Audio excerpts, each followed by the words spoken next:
নমস্কার, ইচ্ছে উড়ানে আপনাকে স্বাগত।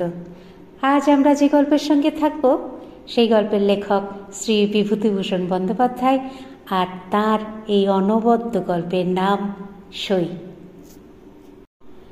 দুপুরে বাসায় শুইয়া আছি, এমন সময়ে উচ্ছ্বলিত খুশি ও প্রচুর তরল হাস্যমিশ্রিত তরুণ কণ্ঠস্বরে শুনিতে পাইলাম, ও সই, শৈল, কেমন আছো সই, ও সই। পাশের ঘর হইতে আমার ভগ্নী, বিধবা, বয়স 30-এর বেশি, হাসির সুরেই বলিল, এসো সই, এসো, বসো বসো, কি ভাগ্যি যে পথে এলে। এই তোমার সয়া হাট করতে এলো, নতুন গুড়ের পাটালি সের দই করেলো আজ বেনবেলায়। ছোট ছেলেটার আবার জ্বর আচ্ছদ্দি, তাই তোমার সয়াকে হাটে পাঠালাম।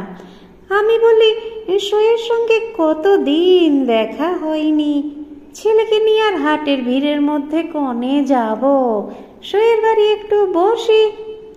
কথার ভঙ্গিতে মনে হইল দুলে কি বাগদিদের মেয়ে। আমার বোনের সহিত সই পাতানো তাহার পক্ষে আশ্চর্য নয়, কারণ তাহারও শ্বশুরবাড়ি নিকটবর্তী এক পল্লী গ্রামেই।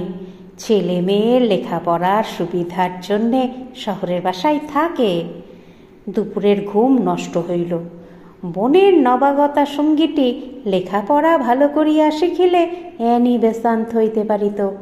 মুখের তাহার বিরাম নাই, অনবরত বকিয়া যাইতেছে এবং কথার ফাঁকে ফাঁকে মাঝে মাঝে ছেদস্বরূপ বলিতেছে, সই, একটা পান দেবা, দুপটা খাও না, তো দেখ একটা এমনি পান দে।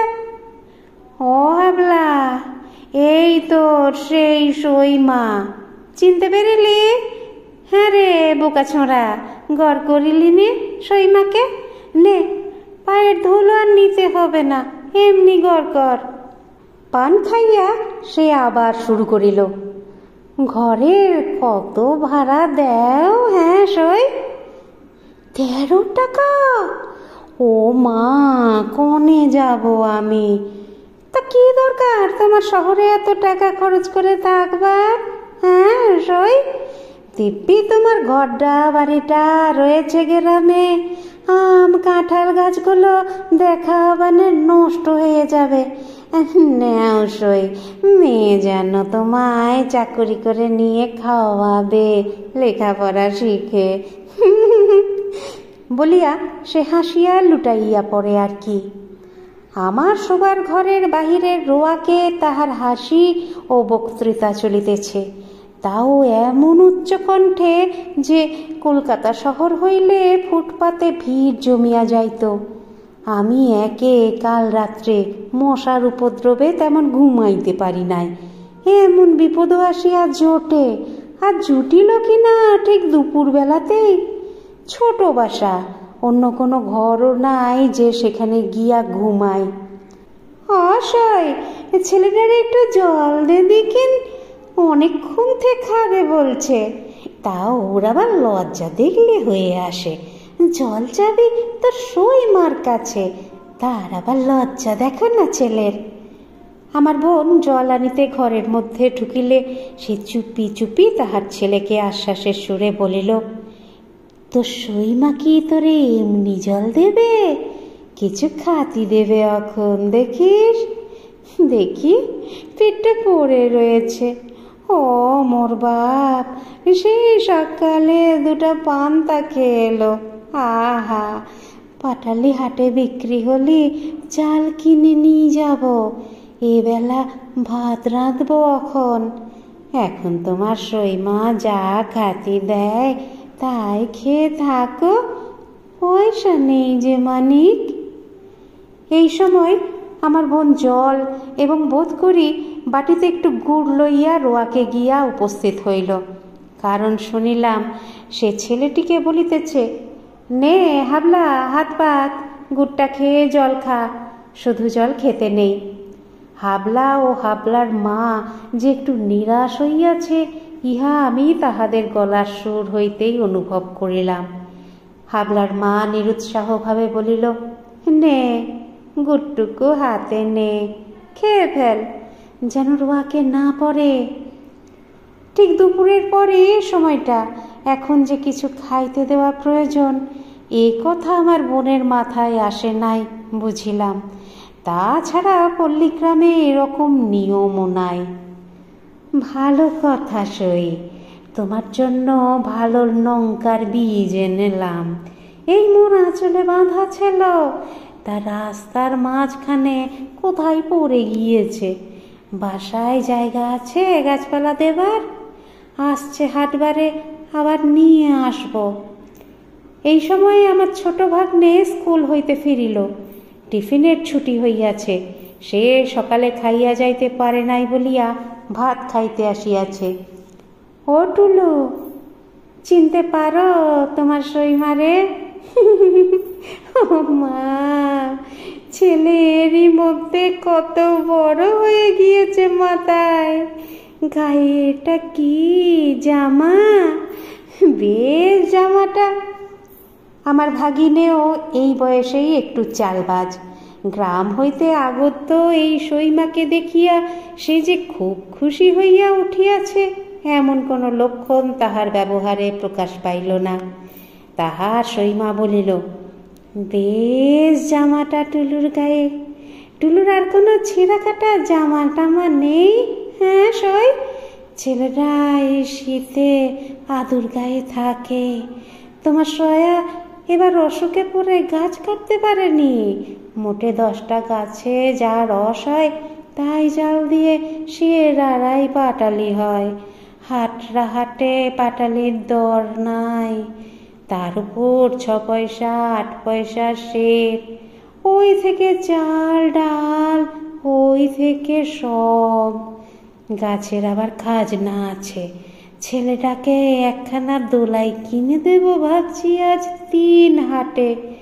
কোথাতে দেই বল দেখি নিশ্চয়। কি রে কি? ছেলের আবার আবদার দেখো না। আমার বোন বলিল, কি বলছে হাবুল? ওর কথা বাদ দে সই, রাস্তা দিয়ে ওই যে মিনসে চিনির কি বলে ওগুলো? হাবুল বলিল, গোলাপ ছড়ি। তা যে ছড়ি হোক, ওই ওকে কিনে দিতে হবে। না, ও খায় না। কি ছড়ি? গোলাপ ছড়ি। নাম দেখো না, গোলাপ ছড়ি। আমার ভাগ্নের দৃষ্টিও বোধহয় ইতিমধ্যে গোলাপ ছড়ির দিকে পড়িয়াছিল। সে ছুটিয়া গিয়া ফিরিওয়ালাকে ডাকিয়া আনিল।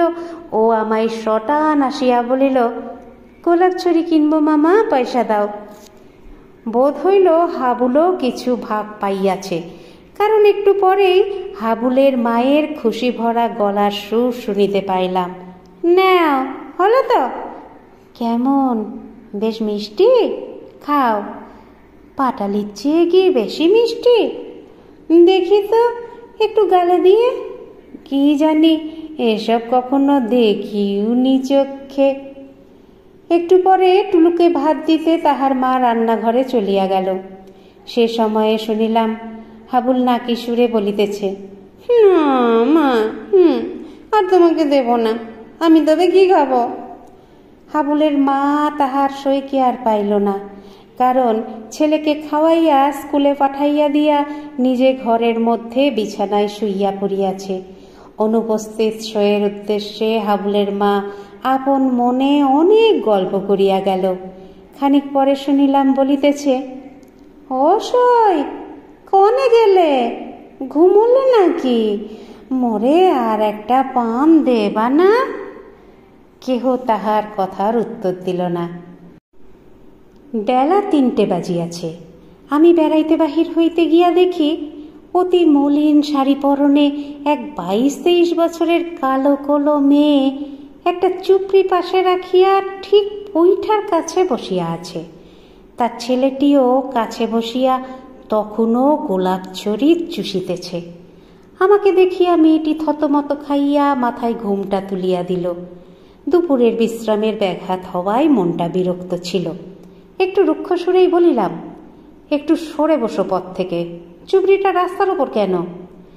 মেয়েটি ভয়ে ও সংকোচে জড়সড় অবস্থায় চুপড়ি সরাইয়া একপাশে রাখিয়া নিজে যেন একেবারে মাটির সহিত মিশিয়া গেল। সন্ধ্যার কিছু আগে উকিলদের ক্লাবে টেনিস খেলিয়া বাসায় ফিরিতেছি, দেখি বাসার পাশে বড় রাস্তার ধারে তুততলার শুকনো পাতার উপরে আমার বোনের সই তাহার ছেলেটিকে লইয়া বসিয়া আছে। পাশে সেই চুপড়ি ও একটা ছোট ময়লা কাপড়। সন্ধ্যা হইবার দেরি নাই। তুত গাছের মগডালেও আর রোদ দেখা যায় না। হাবুলের বাপ এখনো পাটালি বিক্রি করিয়া হাট হইতে ফেরে নাই। মেয়েটি যেন কেমন ভরসাহারা নিরাশ মুখে বসিয়া আছে। অন্তত তেমন হাসি খুশির ভাব আর দেখিলাম না। আপনাদের মতামত আমাকে সমৃদ্ধ করে, তাই অবশ্যই বলবেন আজকের গল্প পাঠ আপনাদের কেমন লাগলো। যারা চ্যানেলটিকে সাবস্ক্রাইব করেছেন তাদের অসংখ্য ধন্যবাদ। আর যারা এখনো পর্যন্ত সাবস্ক্রাইব করেননি তারা একটু কষ্ট করে সাবস্ক্রাইব করে নিয়ে সঙ্গে থাকুন না প্লিজ। একটু লাইক শেয়ার এগুলো নিশ্চয়ই বলে দিতে হবে না। সুস্থ থাকবেন, সুন্দর থাকবেন আর অপেক্ষা রাখবেন পরবর্তী গল্পের। নমস্কার।